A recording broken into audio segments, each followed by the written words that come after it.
Bienvenidos a este video introductorio a la química orgánica. Este video está dividido en varios subtemas en los cuales vamos a abordar los diferentes tipos de isómeros, sus definiciones, así como lo que es ya estereoisómeros como tal y sus clasificaciones. Primero, vamos a definir qué es un isómero. Bueno, pues un isómero se trata, por así decirlo, de dos compuestos con igual fórmula molecular, pero van a tener propiedades físicas y o también químicas. La palabra isómero va a ser utilizada a modo de término general para designar a aquellos compuestos que están relacionados entre sí de alguna de las siguientes formas. Bueno, pues entonces, como ya definiendo qué es un isómero, vamos a tener, digamos, una subclasificación. Vamos a tener isómeros estructurales y vamos a tener estereoisómeros. Los isómeros estructurales son los isómeros, como ya lo comenté antes, quedó dicho que tenían misma fórmula molecular. Bueno, pues en los estructurales vamos a tener una misma fórmula molecular, pero van a diferir en el orden de enlace. Es decir, por ejemplo, vamos a tener isómeros estructurales de cadena, isómeros estructurales de posición y isómeros estructurales de función. Sin embargo, en esta ocasión lo que más nos interesa es abordar a los estereoisómeros.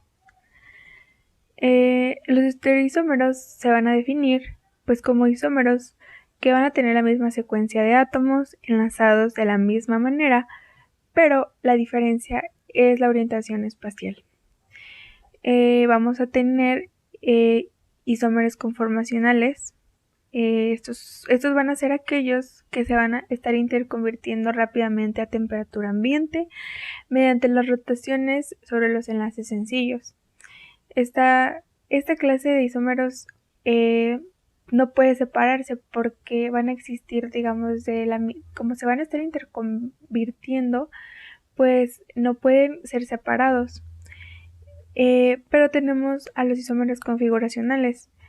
Estos no pueden interconvertirse y por lo tanto, pues estos sí pueden ser separados.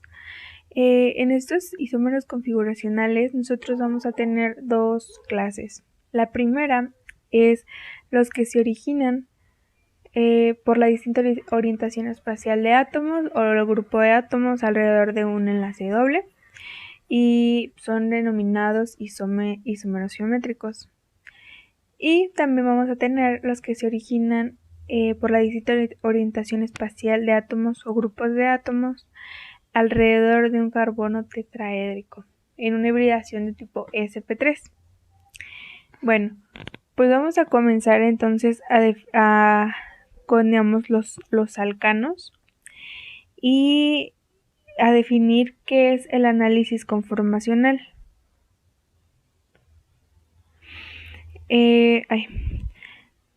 A las distintas disposiciones espaciales de los átomos que resultan de la rotación respecto a un enlace sencillo se les llaman conformaciones. Bueno, aquí en esta figura vamos a observar lo que es la molécula del etano. Si observamos esta representación del etano, vemos que es una representación en perspectiva. ¿Cómo es en perspectiva? Bueno, pues nosotros vamos a verlo, digamos, de manera tridimensional. Nosotros a lo largo de nuestra educación hemos estado acostumbrados a dibujar moléculas en 2D. Sin embargo, para el estudio de la estereoquímica, pues es necesario que nosotros comencemos a ver a las moléculas de manera tridimensional, ya que en sí, pues es el estudio de las diferentes localizaciones en el espacio. Entonces, si nosotros lo vemos, digamos, en 2D, pues se nos va a hacer algo complicado entender todos estos conceptos.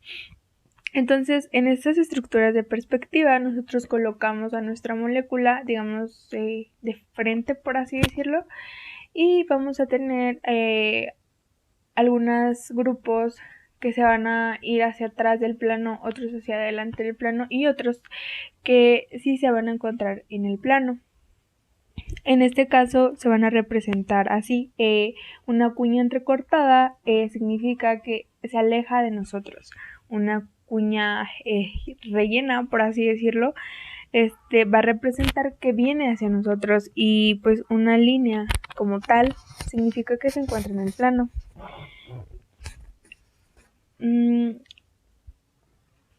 Pero bueno, entonces continuando con eso, observamos la representación del etano, y a lo largo de su enlace carbono-carbono veremos una disposición de átomos de manera que el primer átomo de carbono, el que estuviese más cerca,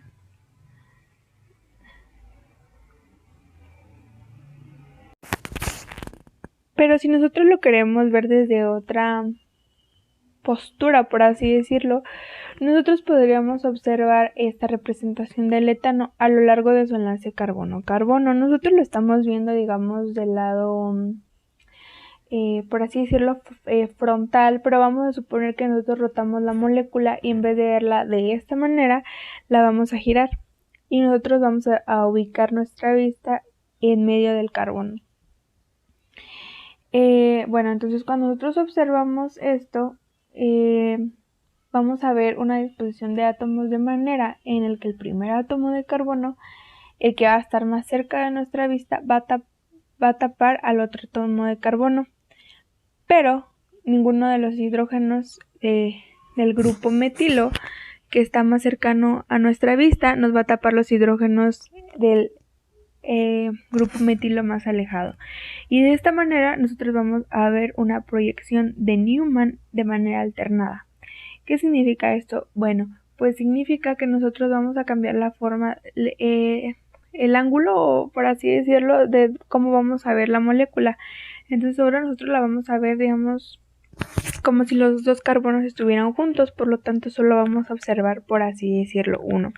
Sin embargo, en esta posición alternada, nosotros pues exclusivamente vamos a tener que los hidrógenos, ninguno de los hidrógenos va a tapar a los otros. Entonces va a haber un espacio entre ellos que nos va a permitir imaginarlos, que los vemos por separado. Pero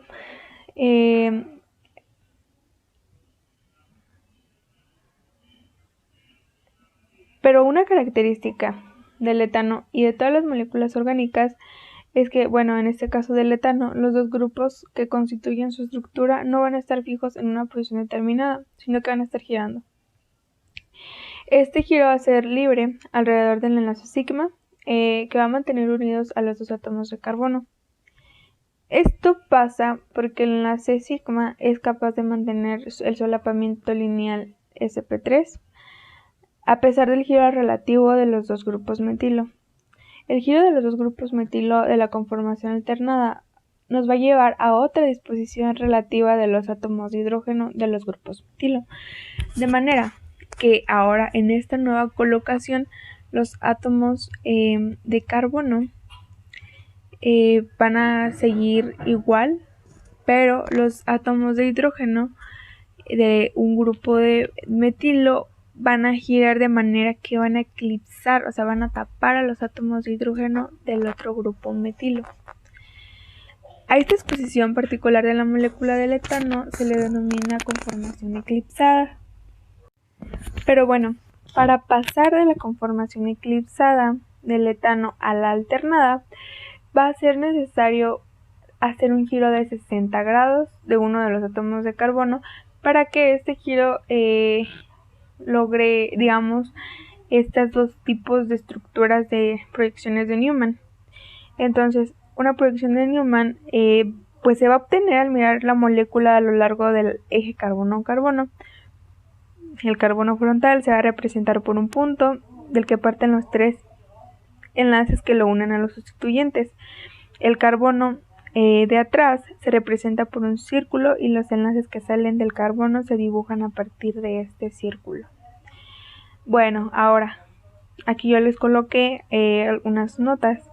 Dice en la conformación alternada, nos va a decir que esta conformación es la más estable debido a la separación de los ángulos de enlace, y la conformación eclipsada, pues como casi no va a existir una separación en los ángulos de enlace, pues va a tener menor estabilidad. Y es que a temperatura ambiente la molécula del etano va a estar haciendo continuamente este viaje alternado, eclipsado, alternado. La conformación alternada del etano es más estable que la eclipsada porque, bueno, una manera de explicarlo es la mayor estabilidad de la conformación alternada con respecto a la eclipsada, es suponer que a medida que los átomos de hidrógeno van acercándose desde la posición alternada a la eclipsada, sus nubes electrónicas van aproximándose y la energía del sistema empieza a aumentar hasta llegar a un máximo, que es la energía que contiene la conformación eclipsada. Esta situación pues no es favorable desde el punto de vista pues energético, por lo cual empieza a normalizarse cuando la molécula pasa de la conformación eclipsada, gira y llega a la conformación alternada. A medida que se van distanciando los átomos de hidrógeno desde las posiciones eclipsadas, pues sus nubes electrónicas se van alejando hasta llegar a la situación de mínima energía que va a corresponder a la conformación alternada. De esta manera podemos nosotros explicar el por qué una es más estable que la otra, y considero yo que es algo intuitivo el hecho de decir entre más cerca más se repelen, entonces es más estable que estén separadas. Y bueno, aquí en les puse otro ejemplo porque bueno, un tema es hablar de las nubes electrónicas de un hidrógeno a comparar ya con las nubes electrónicas de un metil. Y bueno, como cabe esperar, la estabilidad de las 3 conformaciones alternadas es mayor que la de 3 conformaciones eclipsadas, pero dentro de cada tipo pues también hay diferencias energéticas. Y es que bueno, aquí se hizo lo mismo. Nosotros tenemos, digamos, nuestra molécula de manera en perspectiva. Nosotros la giramos y la vemos desde el enlace carbono-carbono. Nosotros vamos a comenzar con una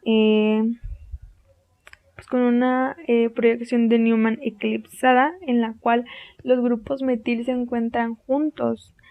Después la giramos 60 grados y ahora ya es una configuración alternada. Sin embargo, los grupos metil aún siguen de manera junta. Después giramos otros 60 grados y ahora sí vamos a ver una conformación eclipsada. Ya los metil se siguen encontrando en la misma cercanía, por así decirlo. Y de hecho, bueno, esto no les quiero como adelantar, pero pues esto representa una menor estabilidad, pero bueno, lo comentaremos más adelante. Después en la D es una conformación alternada y quiero que chequen que los grupos metil se encuentran de manera opuesta. Entonces esto nos indica que pues se encuentran lo más alejados posible.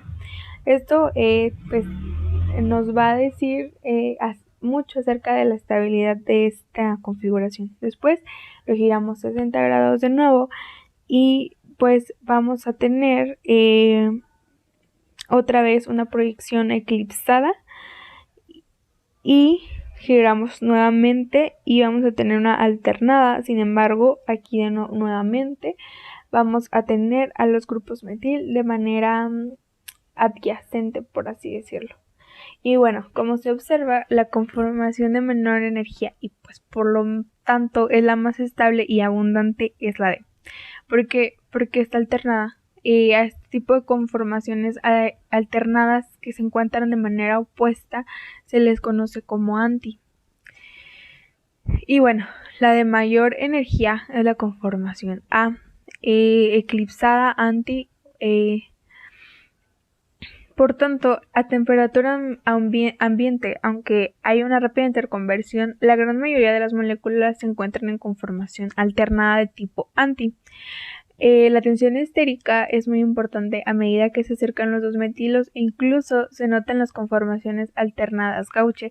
Las gauche son las que yo les comentaba que sí se encuentran alternadas y nosotros podríamos decir sí, no, pues es que esa se encuentra alternada, pero vamos a ver la cercanía de los grupos. Entonces, aunque como yo les comentaba al inicio, o sea, sí, nosotros vamos a tener eclipsada y vamos a tener alternada. De aquí, de estos grupos, no hay más. La eclipsada es la menos estable y la alternada es la más estable.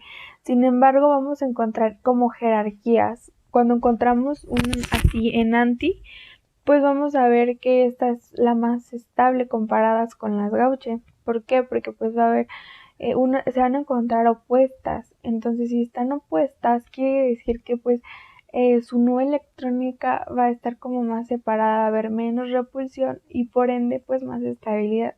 Sin embargo, en las gauche se encuentran muy cerca, sí están alternadas, no como las eclipsadas que se encuentran así de que casi en traslape, por así decirlo. No, en esas sí se están separadas, pero aún así sus nubes electrónicas están muy juntas, entonces va a generar un poco de repele, por así decirlo, y pues por consecuencia va a ser menos estable que una anti. Bueno, por otra parte, pues todas las conformaciones eclipsadas van a presentar tensiones torsionales. Bueno, eso lo voy a explicar un poco más adelante. Pero bueno, debido a la repulsión de enlace-enlace y las estéricas, debido a la proximidad de los dos grupos voluminosos, pues es por lo que les comento que va a haber estas diferencias en la estabilidad. Entonces, debido a la continua rotación alrededor de los enlaces carbono-carbono, las moléculas orgánicas no pueden ser consideradas como estáticas, sino que están compuestas por diferentes conformeros, pues que van a estar interconvertiéndose entre sí.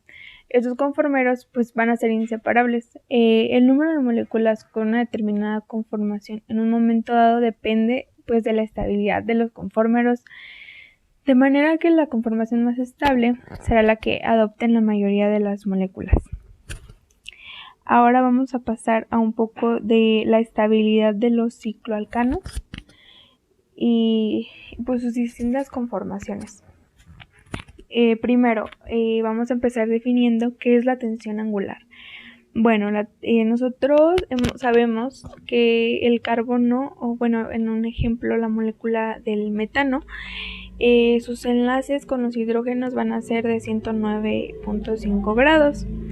Esto por su hibridación de tipo sp3, que nos va a formar un tetraedro. Bueno, pues nosotros en los ciclos podemos observar, si los vemos de manera bidimensional, por así decirlo, comenzando de esta manera el estudio de los cicloalcanos, pues vamos a tener al ciclopropano, al ciclobutano, al ciclopentano y al ciclohexano. Por su parte, el ciclopropano pues solo contiene 3 átomos de carbono. Este debe tener la forma de un triángulo equilátero y por tanto pues sus ángulos de enlace carbono-carbono pues son de 60 grados. Por su parte, el ciclobutano, que geométricamente pues es un cuadrado, debe tener ángulos de enlace de 90 grados. En el ciclopentano, pues sabemos que los ángulos de enlace carbono-carbono pues son de 108 grados. Y por su parte, en el ciclohexano, pues vamos a tener un ángulo de 120. Y si nosotros hacemos la comparación de el ángulo ideal, por así decirlo, que vamos a tener de 109.5 grados, pues nosotros llegaríamos a la conclusión de que el más estable podría ser el ciclopentano, pues ya que su ángulo de enlace pues es el más cercano al ideal de 109.5 grados. Esto lo propuso Adolf von Baeyer en 1885 Él decía que los cicloalcanos cuyo ángulo de enlace difería del ángulo de enlace de 109 grados deberían estar tensionados y por tanto pues serían más inestables que pues aquellos cicloalcanos cuyos ángulos de enlace pues fuesen más o menos parecidos al de 109.5 grados. De acuerdo pues con esta teoría, el ciclopropano tendría una tensión angular que podrá cuantificarse como la diferencia pues entre el ángulo tetraédrico de 109.5 grados y su ángulo de enlace carbono-carbono, que es de 60 grados. Entonces la tensión angular del ciclopropano sería 109.5 grados menos 60 grados, lo que nos da un total de 49 grados. De la misma forma se pueden calcular las tensiones angulares del ciclobutano, del ciclopentano y del ciclohexano. Sin embargo, después, la química orgánica no está olvidada, constantemente se están haciendo estudios y todo eso, entonces de acuerdo a unos estudios que hicieron del calor de combustión que van a generar estos ciclos, pues se notó que el ciclohexano era el único que se le acercaba a un alcano lineal. Por lo tanto, pues surgió esta duda de decir, bueno, ¿por qué? O sea, ¿por qué si se supone que el más estable es el ciclopentano? Porque el ciclohexano resulta ser el más estable si su ángulo de enlace pues es mayor, ni siquiera se acerca, bueno, no está tan cerca como el ciclopentano. Bueno, pues es que esto pasa que pues cuando Bayer propuso su teoría de la tensión angular, asumió que los cicloalcanos pues eran compuestos planos, lo cual solo es cierto en el caso del ciclopropano. Además de la tensión angular o tensión de Bayer, también llamada, hay otros factores que influyen también en el grado de inestabilidad de un cicloalcano. Anteriormente nosotros hablamos en los hidrocarburos que no son cíclicos, que son más estables en las conformaciones alternadas que en las conformaciones eclipsadas. Vimos que esta diferencia de estabilidad entre las conformaciones alternadas y eclipsadas es conocida como tensión torsional. En el ciclopropano, además de la tensión angular, debe existir una considerable tensión torsional, porque los enlaces carbono-hidrógeno pues van a estar eclipsados. En cicloalcanos de mayor tamaño de anillo, la tensión torsional puede disminuir si el ciclo adopta una conformación plegada, o sea, no plana. Entonces, ¿qué podemos concluir de esto? Pues que además de la tensión angular, la tensión torsional, vamos a tener un tercer factor que también contribuye a la energía de la tensión total en un cicloalcano. Esta pues es la repulsión estérica. Estos tres factores pues son principalmente, como les comentaba, la tensión angular, que es debida a la expansión o a la compresión de los ángulos de enlace. La tensión torsional, que es debida al eclipsamiento de los átomos y enlaces, y la tensión estérica, que esta es debida a las interacciones de repulsión entre los átomos y grupos de átomos que pues se van a encontrar muy cercanos. Y bueno, aquí les puse también una imagen que nos representa por qué son menos estables estos dos tipos de, como por ejemplo en el ciclopropano. Bueno, pues en una molécula de alcano lineal o acíclica, pues nosotros vamos a tener un trasplape de tipo A. Vamos a tener trasplape, digamos, frontal, y pues va a ser fuerte. En el caso como hay un ángulo de enlace entre los carbonos, pues nosotros vamos a tener que pues este traslape no se va a dar como bien frontal, sino que se va a dar así como que medio apenas, y pues va a ser más débil. Entonces, ante la respuesta, más bien dicho, a nuestra incógnita de por qué un cicloalcano va a ser más estable que un ciclopentano si el ángulo de enlace pues es diferente, bueno, pues tenemos a las proyecciones de silla, y es que pues los compuestos cíclicos más frecuentes en la naturaleza pues contienen anillos de 6 miembros, porque los anillos de carbono de este tamaño pueden existir en una conformación llamada conformación de silla, que casi está libre de tensión, donde todos los ángulos de enlace en el conformero silla son de 111 grados, que pues es muy cercano al ángulo tetraédrico ideal de 109.5 grados, y todos los enlaces adyacentes están alternados. Y bueno, pues como les decía, pues en realidad el ciclohexano pues va a adquirir una conformación doblada.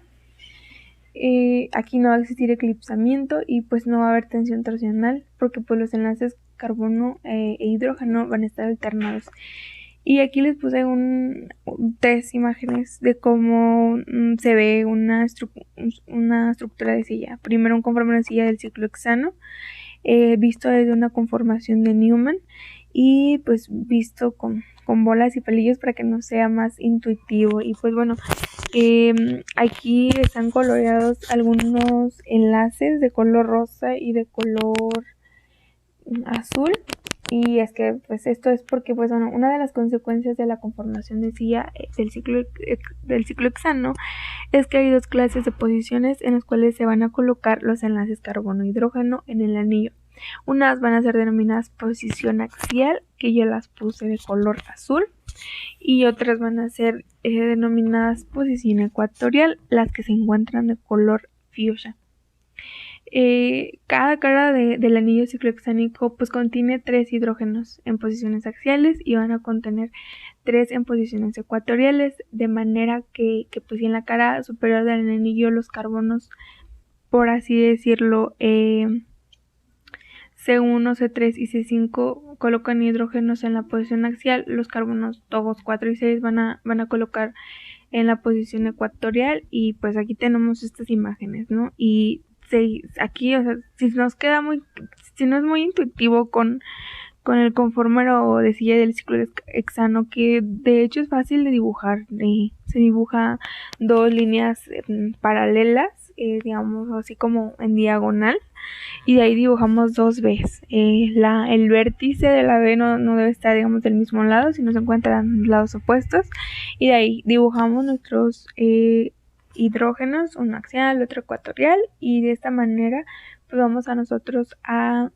observar el conformero de silla. Pero nosotros vimos que en las predicciones de Newman era como más intuitivo, ¿no? El hecho de decir, es que está eclipsada, es que está alternada, es que los carbonos, los hidrógenos se encuentran cerca o se encuentran lejos. Bueno, pues aquí está. Ahí igual les puse dónde quedaron los hidrógenos, dónde quedaron los carbonos como tal, y como ya habíamos dicho al inicio de este video, que bueno, pues el carbono 1 va a quedar, digamos, de manera de enfrente y va a estar como un puntito, y como manera de esfera el carbono 2, ahí está. Y lo mismo pasa, el carbono 5 se va a ver de manera como un puntito, y el carbono número 4 se va a encontrar como en forma de esfera. De ahí se van a sacar los respectivos hidrógenos que lo rodean, y también los grupos etil que se encuentran también. Entonces de esta manera podemos observar que no hay ningún eclipsamiento, que se va a encontrar de manera alternada y por lo tanto va a ser estable. Bueno, y por otra parte vamos a tener las proyecciones de bote. Estas, digamos, es lo mismo que teníamos anteriormente, pero en vez de tener una de las... nosotros la conformación de silla la podemos ver, pues ahora sí, como su nombre lo dice, como una silla de las que hay en la playa. Entonces, si nosotros le doblamos una de estas hacia arriba, pues vamos a obtener la conformación de bote. Nada más que aquí se lo representé también en la proyección de Newman para que vean que de esta manera sí hay eclipsamiento. ¿Y que en qué quedamos? Quedamos que el eclipsamiento es menor estabilidad, ¿no? Entonces, por lo tanto, la conformación de bote pues no resulta tan estable, porque algunos de los enlaces pues se van a encontrar eclipsados. Además, esta conformación de bote pues está desestabilizada también por la cercanía de estos hidrógenos mástil, que pues van a causar una tensión estérica.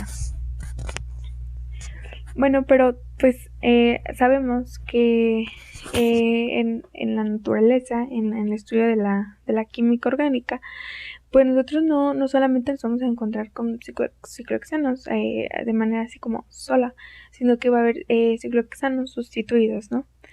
Y de esta manera vamos a pasar el estudio de los compuestos monosustituidos del ciclohexano y también los compuestos disustituidos del ciclohexano.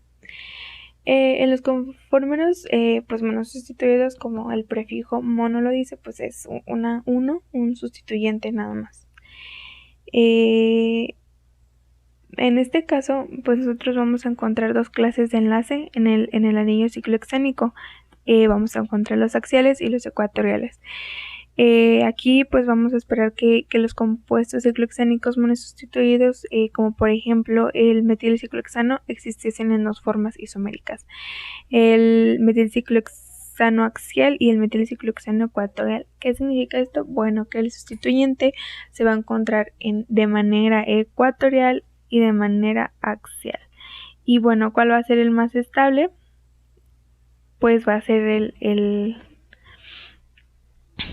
aquí se aprecia, ¿no? En la imagen que les acabo de poner, pues el más estable va a ser el metilciclohexano ecuatorial. ¿Por qué? Porque el ecuatorial se va a encontrar más alejado, y en el metilciclohexano axial, pues el metil va a estar muy cercano de los hidrógenos, entonces va a ocasionar una tensión estérica, ya que las nubes electrónicas van a chocar. Y ni qué decir que el metil pues obviamente tiene un volumen muchísimo más grande a comparación de un hidrógeno. Entonces, por lo tanto, supongamos, ¿no?, que en el caso de que no solamente fuera, bueno, eso ya lo veremos más adelante, no nos quiero adelantar, pero para no adelantar, mejor nada más nos quedamos con esto de que, pues bueno, va a ser muchísimo más estable un metilciclohexano ecuatorial. ¿Por qué? Porque se van a encontrar más alejadas las nubes electrónicas, que en consecuencia en el metilciclohexano axial, en el cual, pues como observamos, estos se encuentran de manera más cercana.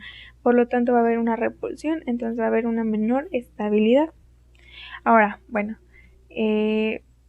quedamos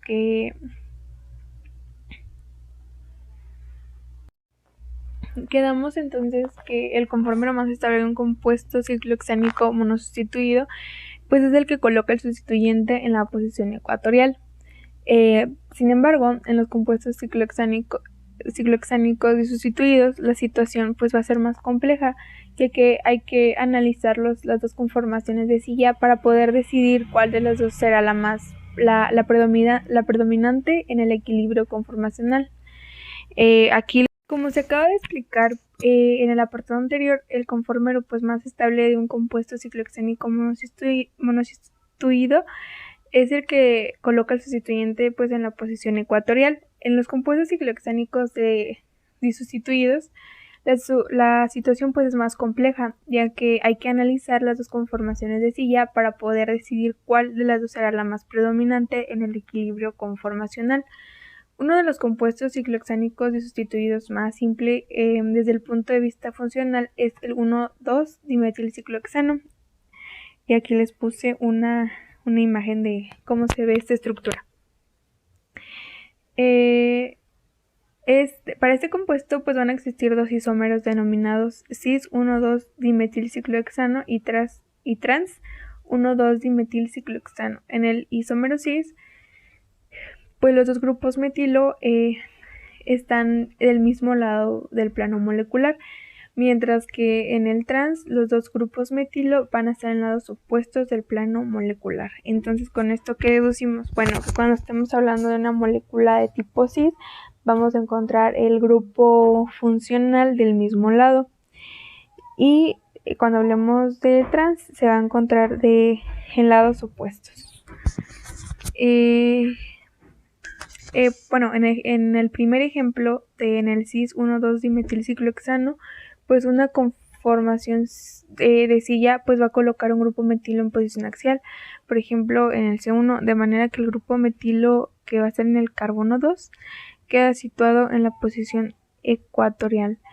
Y bueno, en la conformación de silla alternada, el grupo metilo que está en el carbono 1 va a pasar a estar en posición ecuatorial, y el grupo metilo carbono 2 va a pasar a colocarse en posición axial. Y bueno, si nosotros aquí nos ponemos también a analizar cuál es pues el que va a ser más estable, pues yo creo que con las imágenes queda más que claro. En el cis, por ejemplo, vamos a tener que por decir el grupo metil va a ocasionar una tensión de tipo estérica con las nubes electrónicas del metil. Y pues bueno, y en comparación en el trans, en una de las dos del trans, pues en la primera pues vemos que también va a haber alguna interacción de los carbonos metil,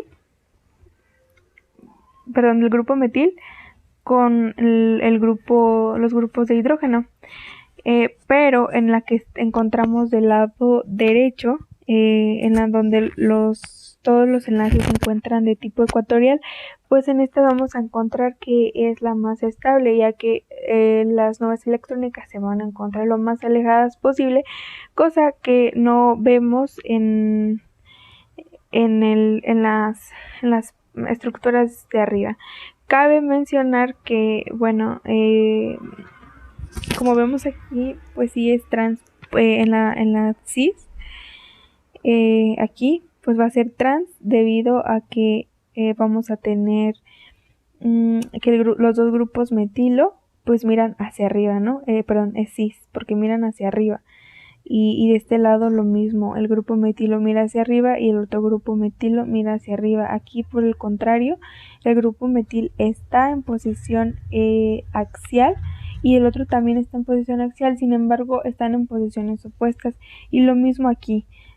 Aquí los dos están de manera ecuatorial, pero uno mira hacia abajo, otro mira hacia arriba. Bueno, porque yo les comento esto porque cuando yo comencé con esto, a mí yo me confundía mucho porque yo decía, es que si están axial y ecuatorial, pues es porque están en posiciones opuestas. Sin embargo, esto no es así, hay que verlo de esta manera de que, ¿para dónde mira? Si los dos miran para arriba, es cis.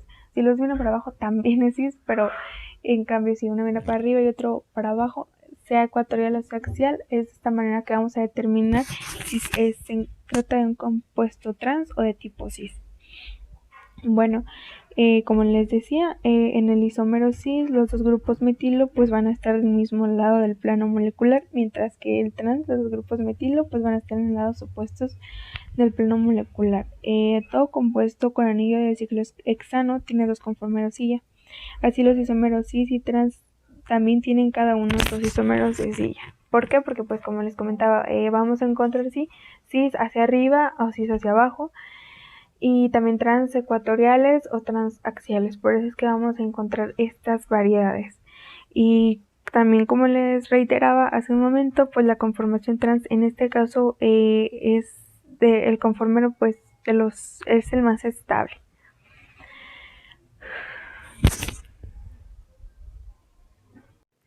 Bueno, pues continuando con el estudio de los estereoisómeros, ahora vamos a hablar sobre el concepto de quiralidad. Este concepto aplicado a la química se puede decir que, bueno, un objeto quiral tiene imagen especular no sobreponible, es decir, su imagen en un espejo no va a ser igual al que una imagen del objeto mismo y por lo tanto pues no se pueden sobreponer. Objetos quirales de la vida cotidiana pueden ser una silla y un objeto quiral sería una silla y un objeto quiral sería, por decir, la mano, que si nosotros la colocamos enfrente del espejo vamos a obtener una imagen especular. Sin embargo, esta pues no va a ser la misma que la del espejo. Y aquí les puse una molécula que tiene 4 grupos sustituyentes diferentes, la cual va a estar reflejada en el espejo y esta imagen reflejada pues nos va a dar la segunda, que como podemos observar pues sería digamos la misma pero colocada en el espacio diferente. Ahora, si nosotros rotamos la primera molécula para querer obtener la segunda, nos va a dar porque uno de los grupos no va a coincidir. Esto nos lleva al segundo concepto del centro asimétrico. Un carbono asimétrico o quiral es cuando se une a 4 grupos diferentes, y un centro asimétrico es una de las principales causas de la quiralidad, ya que bueno, si nosotros no tenemos un centro asimétrico, en el caso vamos a tener dos grupos diferentes, pero dos grupos iguales, al rotar la molécula puede que sí encontremos que la imagen especular sea la misma, entonces ahí ya estaríamos hablando de aquiralidad. Y aquí les puse 13 ejemplos de qué es un carbono asimétrico. Y es que, bueno, otra de las confusiones que hay en este tipo de tema es que se tiene que tratar de grupos muy diferentes, ya sea entre alcoholes, amidas y así. Sin embargo, no. Aquí podemos observar que con la simple diferencia de que sea un propil y del otro lado tengamos un butil, y ahí vamos a ver dos grupos diferentes, ya que no es lo mismo hablar de un butil que de un propil. Entonces aquí pues vamos a tener un carbono asimétrico en el 4-octanol. Lo mismo pasa en el 2-bromobutano, en el cual vamos a tener un grupo metil, un bromo y también un grupo etil, así como su hidrógeno. Como podemos observar, estos grupos son diferentes, tienen diferentes características, por lo tanto estamos hablando de un centro asimétrico. En el 2,4-dimetilhexano lo mismo sucede, vamos a tener un etil de un lado, su hidrógeno del carbono, un grupo metil y un grupo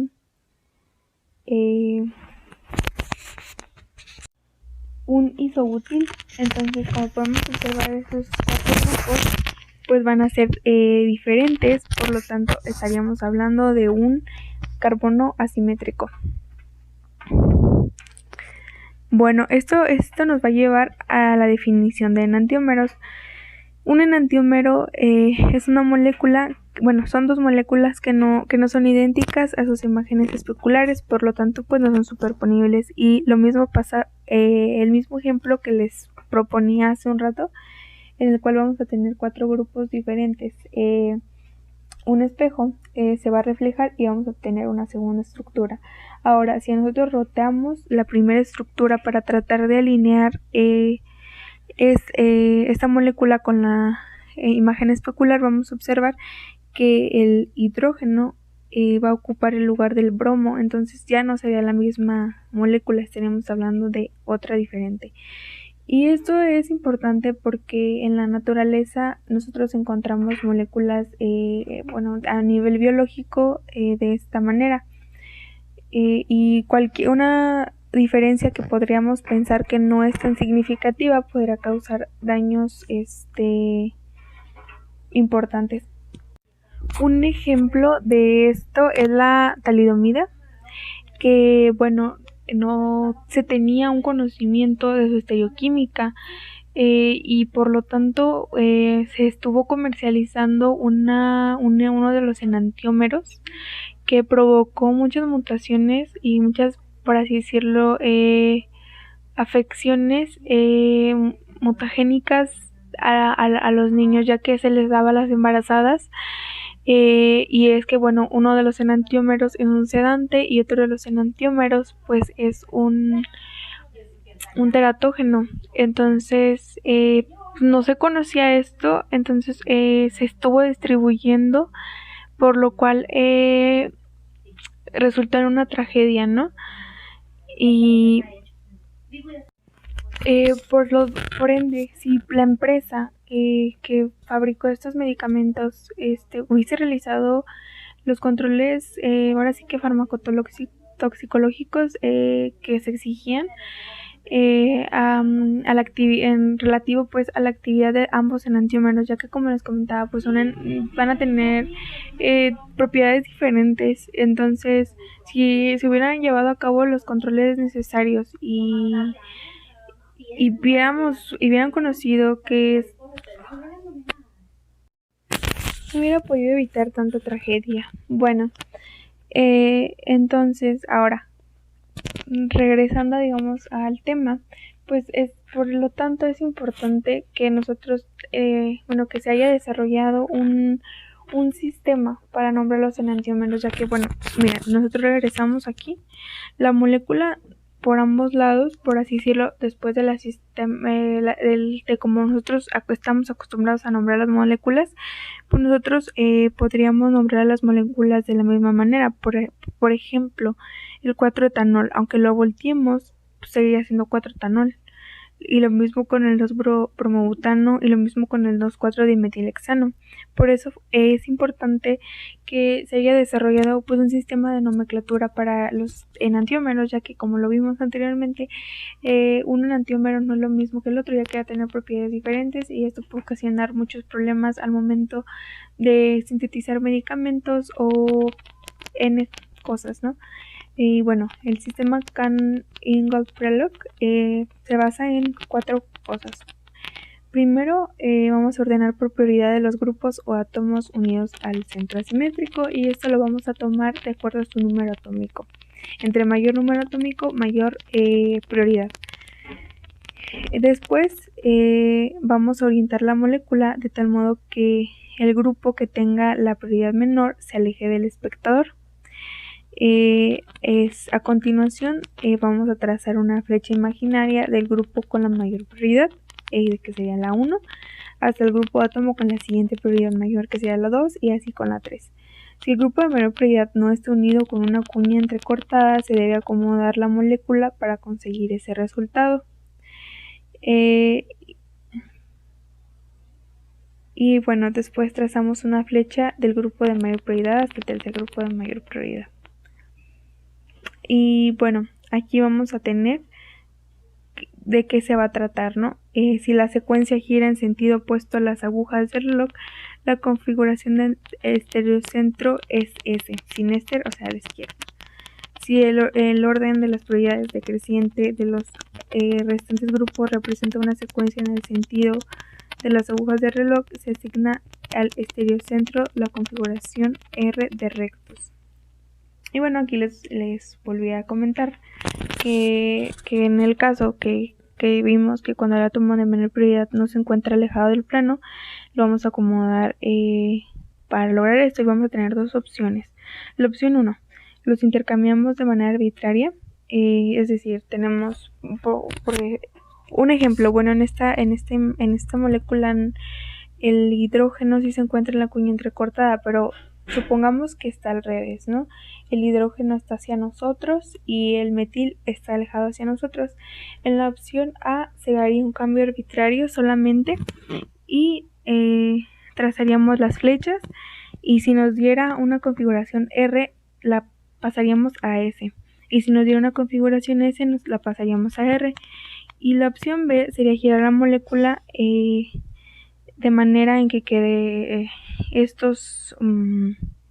el hidrógeno de manera alejándose de nosotros, y de esta manera pues ya no tendríamos que hacer un cambio de la configuración. Y bueno, aquí básicamente es lo que se hace. Tenemos esta molécula, vamos a ver que pues nuestra principal prioridad va a ser el cloro por su número atómico, después el flor por la misma razón, y por consecuencia el número 3 sería el metil. Cuando tenemos hidrógenos en un centro simétrico, pues regularmente este va a ser el grupo con menor prioridad, porque bueno, su número atómico pues es 1. Entonces pues obviamente menos que 1 pues no, entonces siempre se tomaría el hidrógeno como menor prioridad. Ya lo único que nos restaría sería ver de los otros 3 cuál es el de mayor menor prioridad. En este caso pues vamos a tener que bueno, si lo vemos desde, bueno, como este sistema de nomenclatura pues no tendría sentido si nada más estamos hablando de una molécula, tiene que ser de enantiómeros para que pues tenga sentido, ¿no? Entonces en este caso tenemos el primer enantiómero y pues este va a tener una configuración de tipo S, y en el segundo enantiómero pues vamos a tener una configuración de tipo R, y de esta manera vamos a poder diferenciar de los 2 enantiómeros y así evitar problemas. Ahora hablamos de los diastereoisómeros y también de las proyecciones de Fischer. Una proyección de Fisher es una forma de representar una molécula de manera tridimensional en una superficie bidimensional. En este caso, pues nosotros hemos estado trabajando con moléculas en perspectiva.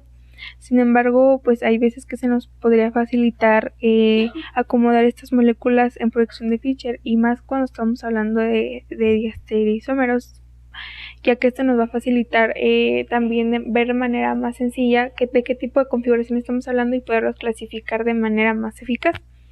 Bueno, pues primero nosotros vamos es que bueno, para esto sí es necesario que nosotros como que entendamos muy bien los giros y todo eso. Bueno, que nos imaginemos más que nada las moléculas cómo podrían girar, ya que bueno, en este caso nosotros vamos a tener esta molécula y la giramos de manera que el grupo etil va a quedar de manera horizontal y por consecuencia el alcohol también, y bueno, el hidrógeno y el metil también quedarían entonces ahora de manera vertical.